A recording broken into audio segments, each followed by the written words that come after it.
Ek het gedink om sommer met julle 'n bietjie te gesels, nie op 'n vreeslike dogmatiese vlak nie, maar sommer net op die vlak van jou eie persoonlike storie en jou eie persoonlike verhouding.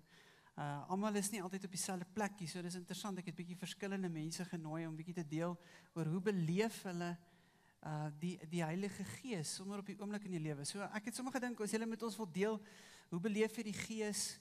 Het jy dit al anders in jou lewe beleef van tevore? Is dit nou anders? Is daar groei? Is daar verskillende seisoene?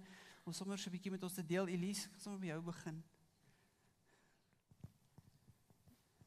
Ja, dankie Sander. Jy het self gepraat oor 'n mens se geloofsreis in jou lewe. En ek dink in die Bybelskool praat ons nou van die seisoene in 'n mens se geloofsreis wat kan oor mekaar vloei. In my eie geloofsreis was daar vir baie jare in my lewe, dink ek, stryd tussen die rasionele en die geloof. Nie soseer die geloof nie, maar meer die dogmatiek van die geloof. Hoe kerke dinge interpreteer ensovoorts. En dit was vir my baie moeilik. En ek het dit eintlik hanteer deur maar 2 aparte afdelings in my lewe te hê, my geloofslewe en dan die ander. Maar met tyd het ek geleer om dit te integreer en dis nie meer vir my 'n probleem hoegenaamd nie. Ek dink dit het saamgekom en dit is iets met ouderdom, dink ek, dus hoekom jy my seker gevra het. Ek het tot die besef gekom dat God verskillend werk, absoluut verskillend met elke mens. En dat in daardie diversiteit, daardie krag van die Heilige Gees ook na vore kom. Maar steeds in my eie lewe was daar 'n gevoel van iets is nie daar nie. Ons het vanoggend verwys ook na Willem Nichols se boek Die Dieper Dors. Die dieper dors was steeds daar. Ek het gevoel iets is nie wat dit moet wees nie.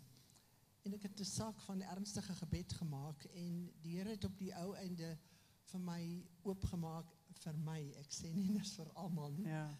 Dat as hy sê jy moet die Here jou God lief hê met jou hart, jou siel en jou verstand, dan bring dit die rasionele komponent, dit bring die emosionele, die hart, maar dit bring ook die gees, die siel.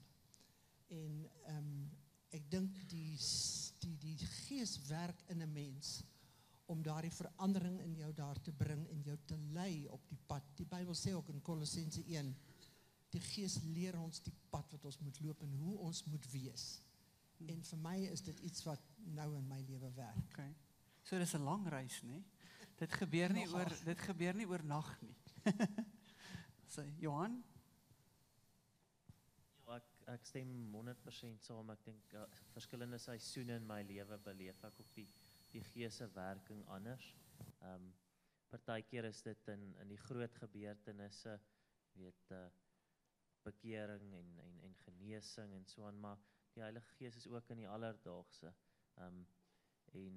Ja, soms beleef ek die Heilige Gees as 'n vertrooster en ander kere weer as 'n leiding. Maar ja, ek stem saam met Tannie Elise dat die Heilige Gees verskillende tye, selfs as toe ek hom die eerste keer regtig leer ken het, amper 'n gevoel van verliefdheid. Okay. Hoe beleef jy die Gees as jy daar by PwC sit? Sander, ek sal erken, die besigheidswêreld is miskien 'n moeilike plek om attent te wees op die Heilige Gees, maar daar's definitief plek vir die Heilige Gees daarin. Dis iets waarmee ek sukkel, maar meer en meer probeer regkry om hom daar te ken. En die Bybel is ook geskryf vir die besigheidswêreld. Ek vanoggend toe lag ek vir iemand wat sê, weet, daar's eintlik baie rekeningkunde in die Bybel. Paulus sê, as ek lewe dan is dit vir my Here en as ek sterwe dan is dit vir my wins. Nice. Ja. En Tipiese rekenmeester wat dit nou so raak lees in die Bybel. So Ann en jy? Ag, ek is sommer daar. Ek het redelik onlangs meer kennis begin maak met die Heilige Gees en dit was vir my 'n wonderlike ontdekking, want daai dors waarvan Tannie Elise gepraat het, daai verskriklike honger wat ons almal het en wat jy baie keer dink, ja, dit is seker maar gevul, maar ek het nog 'n bietjie honger, ek nog 'n bietjie dors, kan as ware gevul word deur die Heilige Gees en dit is moontlik om die Heilige Gees so reël te ervaar soos wat Johanna hier langs my sit en om hom so hard te hoor, so duidelik soos wat ek nou my eie stem kan hoor. En dit is nie so moeilik nie. Ons moet net oefen om die stem van die Here te hoor. En ek het agtergekom dat baie keer my lewe al, wat ek gedink het my eie gedagtes was dit eintlik die Heilige Gees se gedagtes in my, om sê nou maar na mense toe gaan en iets te sê, of om as jy liefde koester teenoor iemand anders, of die besluit van vergifnis, was eintlik die hele tyd die Heilige Gees binne in my, en ek het dit verder gevat en dit begin oefen. En daar's 'n boek wat ons nou lees, wat gaan oor die Heilige Gees, en sy vraagstuk is, you know of him, but do you know him? Want die Heilige Gees is die volle teenwoordigheid van die drie-enige God binne in ons liggame, binne in ons lywe wat veronderstel is om 'n tempel van God te wees. So, ek het begin oefen, terwyl ek oefen het ek geoefen, soos as ek gaan draf, om dit te dink, in my gedagtes, dit te oefen, en ek is nog op 'n journey, ek is nog glad nie waar ek moet wees nie, maar dit is vir my 'n wonderlike ontdekking begin raak, en dit is moontlik, ek het gevoel ek mis uit, en ek dink dit is vir ons almal moontlik om meer reël dit te ervaar en dit te gebruik en aan te wend. Wat sou julle sê, dink julle is vir julle die mees belangrikste werk van die Heilige Gees? As jy nou moet dink, as jy nou die een ding wat jy dink die Heilige Gees die meeste, dis sy werk, dis wat hy in jou lewe doen. Hoe beleef jy? Kry ek die mikrofoon daar. So aandink nog 'n bietjie. Jy het dit baie mooi gesê vanoggend, insig. Ek dink die Heilige Gees leer my wie Jesus is. Dis die belangrikste werk vir hom in my lewe. Hoe ek die Heilige Gees tans beleef is 'n rigtingaanwyser, onderskeidingsvermoë, besluitnemingshulp.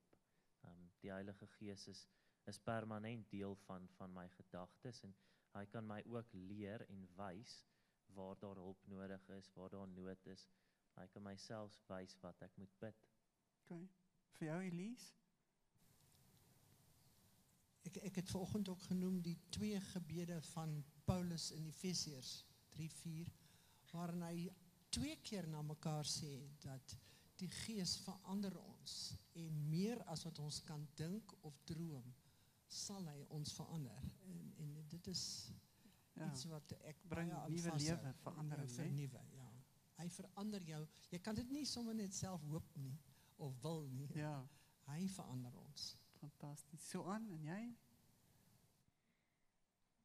Onlangs het ek ervaar hoe die Heilige Gees baie gewerk het in my gedagtes, veral my gedagtes wanneer die gedagtes wat mense nie kan sien nie, of dit wat ek vir ander mense sê oor ander mense wanneer hulle nie by is nie, en om my integriteit uit te daag, ook in terme van wat ek in my hart koester van iemand anders.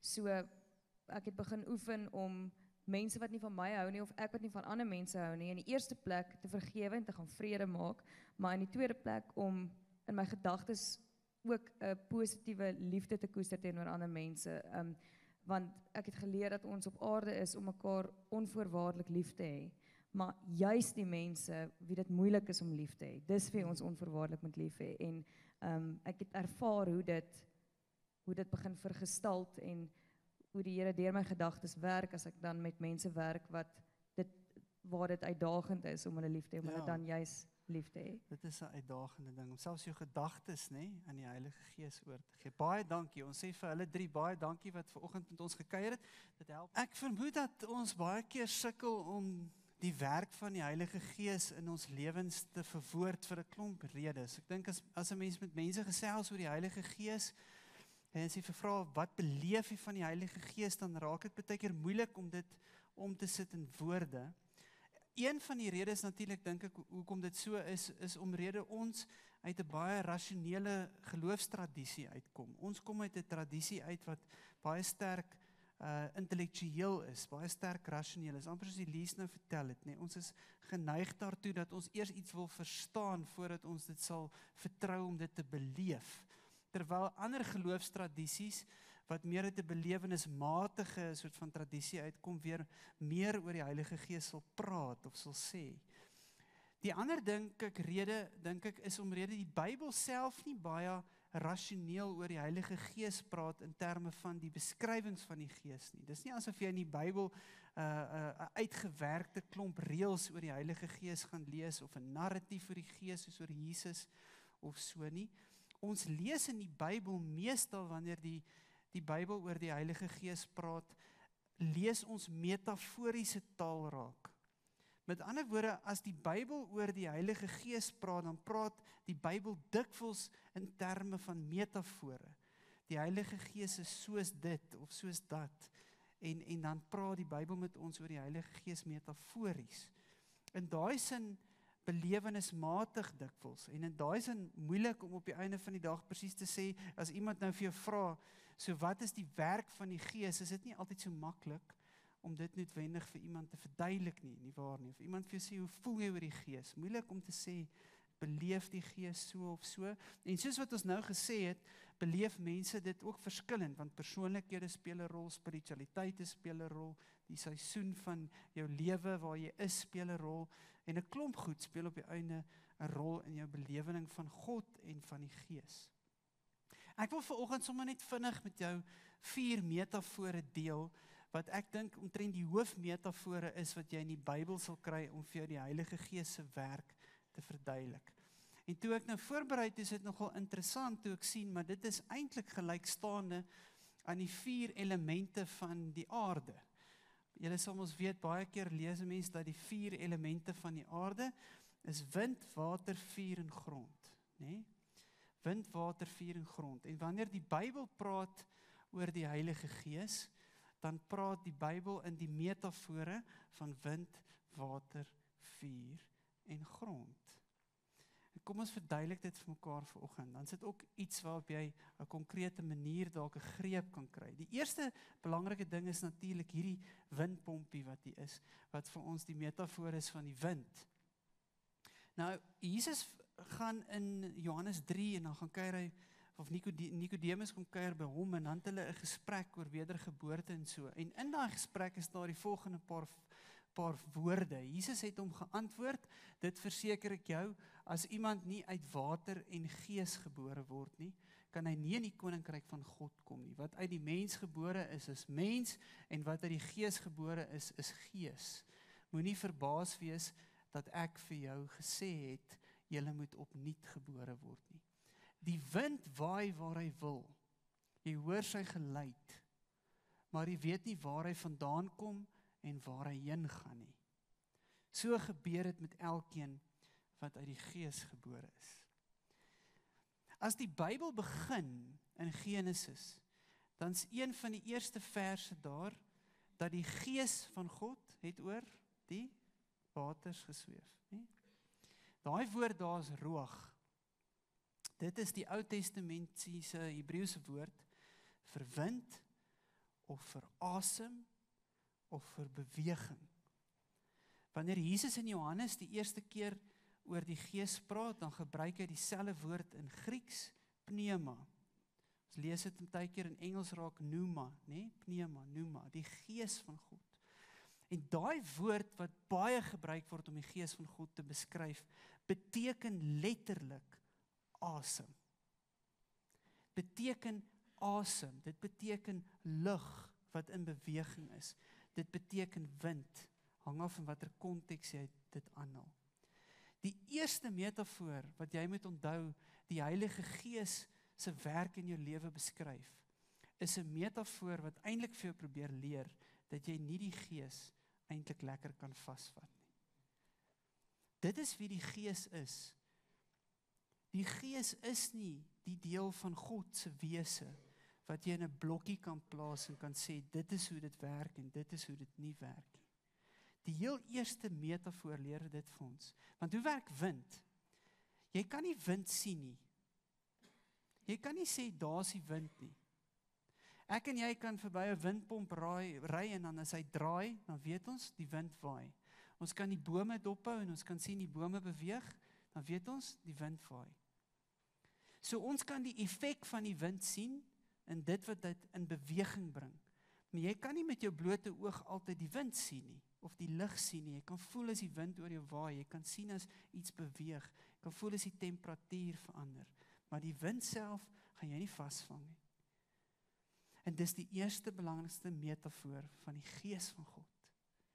Die gees van God is soos asem in jou lewe. Dis soos wind om jou. Jy kan die effek daarvan sien, maar jy kan nie altyd dit vasvat nie. Jy kan nie altyd sê, dit is hoe die gees werk, en die gees werk altyd so nie. Soms werk die gees heel wat anderster, as wat ons met ons verstand wil hê, die gees moet werk. Dis die eerste metafoor. Die tweede metafoor is bekend, dis water. Het hom nou in hierdie teks gelees. Jesus praat in Johannes 7 weer daarvan. Dan lees ons die volgende saam raak. Op die laaste dag, die groot dag van die hittefees, het Jesus daar gestaan en uitgeroep, as iemand dors het, laat hy na my toe kom en drink. Met die een wat in my glo, is dit soos die skrif sê, strome lewende water sal uit sy binneste uitvloei. En hiermee het hy na die gees verwys, want die mense wat tot geloof in hom kom, sou die gees ontvang. Die gees was nog nie uitgestort nie, omdat Jesus toe nog nie verheerlik was nie. Die tweede metafoor wat ons dikwels lees oor die gees, het met lewe te doen. Water is die metafoor van lewe. As Jesus by die Samaritaanse vrou kom, in Johannes 4, dan is hy beter om water uit die put uit te skep, dan sê Jesus vir haar, as jy van my drink, dan sal jy nooit dors word nie. Wat doen hy? Hy maak die gesprek geestelik. Waaroor gaan hierdie dors? Jy lees dit nou na Willem Nichols se boek verwys, wat sê 'n dieper dors. Waar gaan die dors? Dis nie 'n fisiese dors nie. Dit is dit wat net jy in jou binneste weet hier binne aangaan. Dis 'n geestelike ding. Die Gees se werk is om jou op 'n geestelike manier lewe te gee. En as daai lewe in jou binneste begin gebeur, dan sê Jesus, loop dit oor uit jou lewe uit. Dis soos 'n fontein van water wat lewe gee. Alles wat daarmee in aanraking kom, gee dit lewe. Soos nou die mooi beeld van hoe jy daar stap in die natuur of in die woud en daar's 'n fontein en jy sien oral rondom waar daar water is daar lewe, daar's groenigheid, daar's goed wat groei. En dis die beeld, maar daai lewe begin in jou binneste. Dis 'n geestelike lewe. Die woorde wat daarmee geassosieer word, is woorde soos herstel, herleef, herskep, genees, vernuwe. En dis een van die moeilikste goed om vir mense te verduidelik, maar dis iets wat jy in jou binneste weet. Dis iets wat die Here in jou lewe doen, al hoe meer om vir jou lewe te gee. Sodat jy in die binnekant nie geestelik dood is nie, maar geestelik lewe. En as dit eers aan jou binnekant gebeur, sal ons dit aan die buitekant sien, want alles om jou sal deur God se Gees lewe kry. Dis 'n fantastiese beeld. Baie moeilik om in jou lewe te kan onderskei, want ek dink dis nie iets wat eenmalig gebeur as jy tot bekering kom nie, dis 'n daaglikse ding, van ek laat die Here se lewe al hoe meer in my binneste toe. Die derde beeld is die beeld van vuur.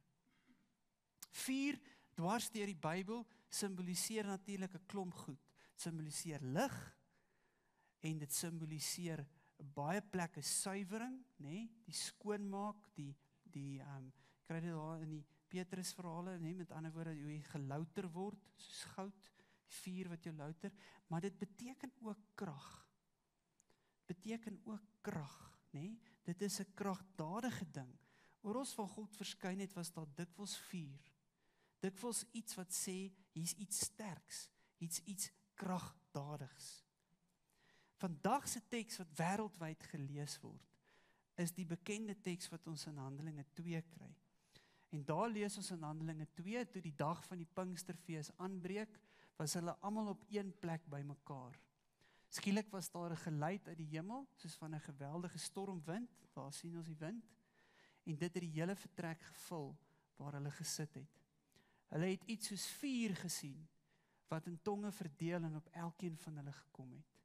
Almal is met die Heilige Gees vervul, en hulle het in 'n ander taal begin praat, soos die Heilige Gees dit aan hulle gegee het, om onder sy leiding te noem.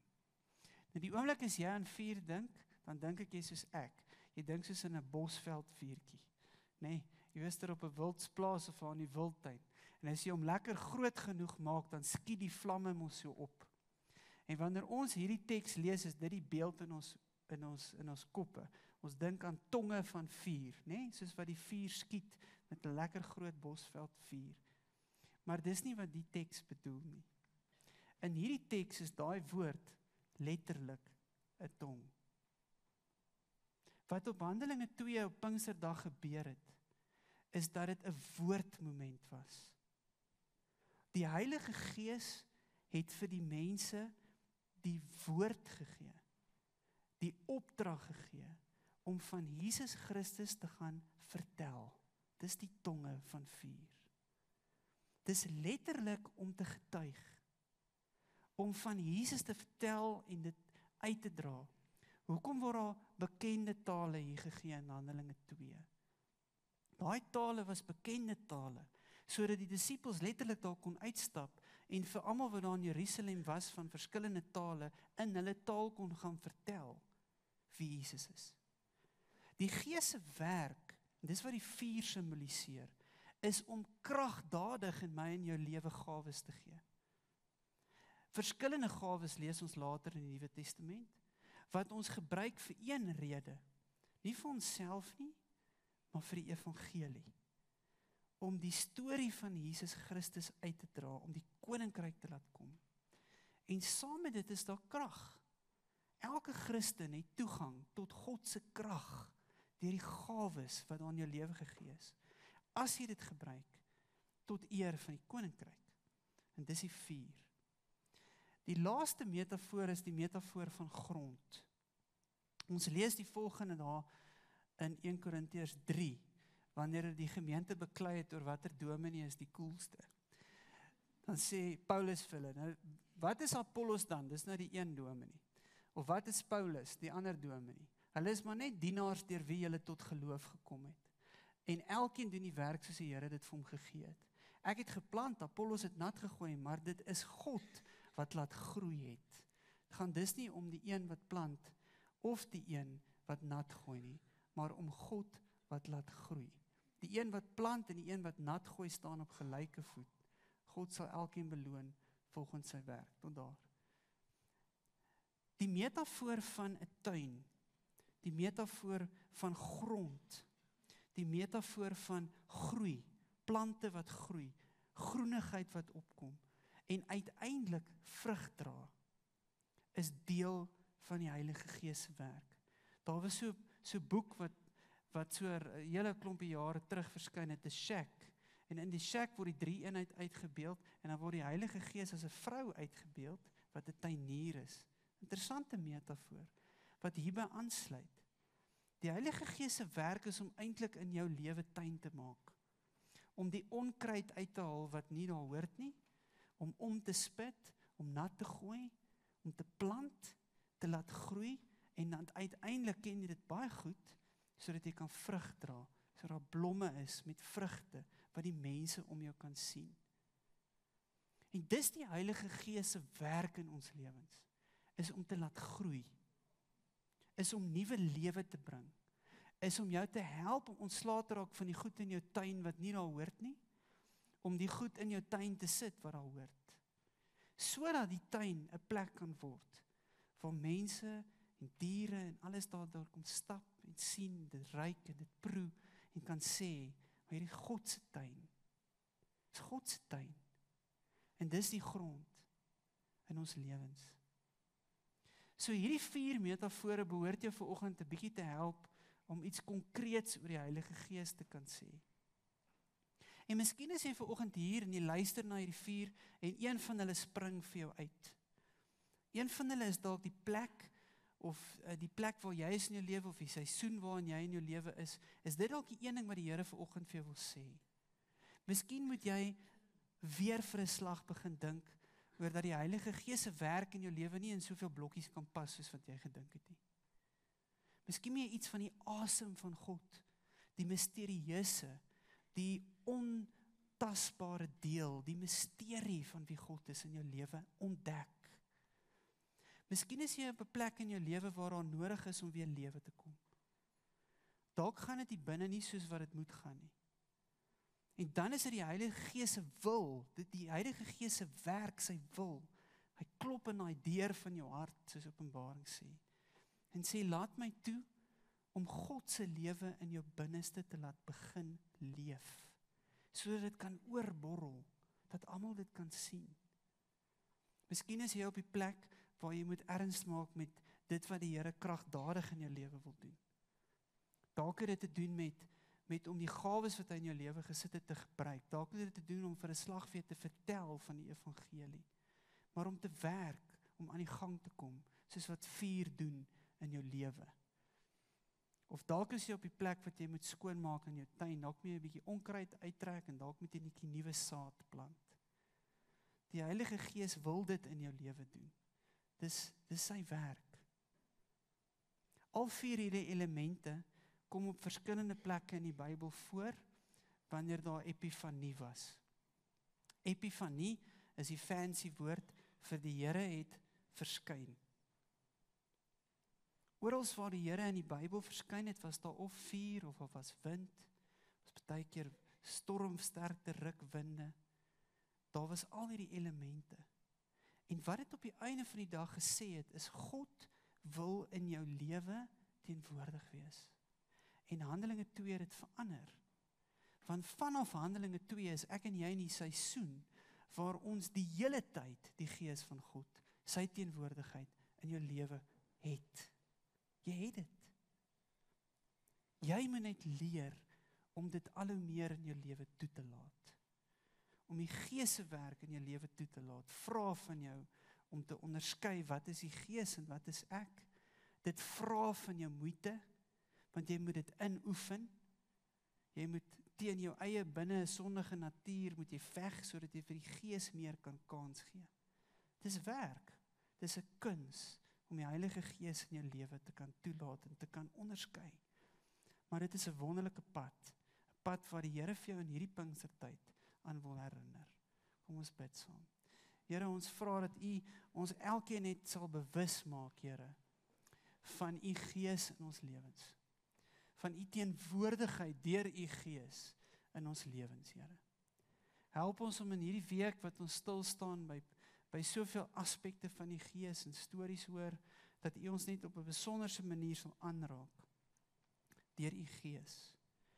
Dat U vir elkeen van ons wat dalk op 'n verskillende plek is, U ons sal kom ontmoet op daardie plek, sodat ons ook U teenwoordigheid van ons kop na ons hart, na ons gees toe kan beleef en kan leef. Amen.